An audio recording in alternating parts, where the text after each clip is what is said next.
All right, so I'm putting the router bit for the plunge router in, and this is a guide to make circular cuts. I extended the radius, as you'll see, and but I'm just looking at this, and doesn't this look exactly like the Millennium Falcon?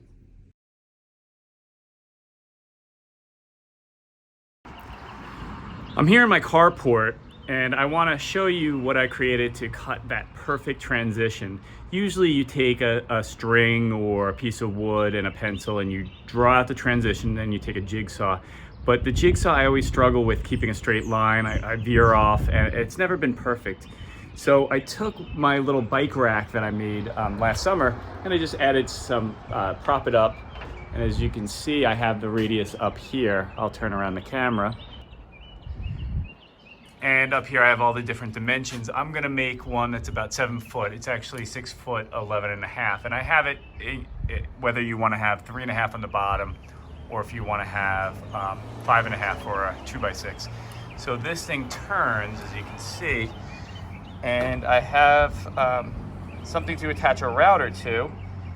And I'll put the wood up there, and I will grab the router and make this nice little transition. This was the circle router kit that I chose. The reason why I chose it, it was in stock at Lowe's, and quite frankly, it fit my router. But it comes with a whole bunch of different things to make circles, but I just needed that middle part in that picture. I needed the extension and the guide for the router. In order to make the swing arm, I grabbed an 8-foot piece of aluminum from Lowe's. It slid in nicely, then I screwed it in. And that's what you attach the router jig to. It worked out perfectly. And here I am doing the first cut. I made it so it was for the 2x4s on the bottom, but it could be adjusted for 2x6s.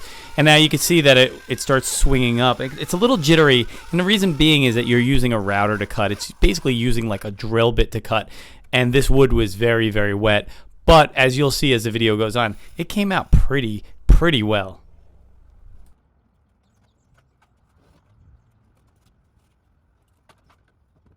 As you can see, I started to use ear protection, and that's a very wise thing to do whenever cutting wood with anything. The router especially is very loud and whiny. And there you have it, perfectly cut transition with the router. I didn't take a picture of it, but when all the pieces were lined up, they match perfectly. You don't get that with a jigsaw. What you end up doing is lining them up, clamping them together, and then cutting some more or sanding them down. Using the router with the extended arm gives you a perfect radius, and I highly recommend setting something up like this to make your life easier when building a ramp. In the next episode, I'm going to start putting this all together with the 2x4s.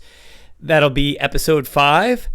So once again, subscribe, hit like, click the notifications button, do all that. I just want to thank you again for watching, and have a great one.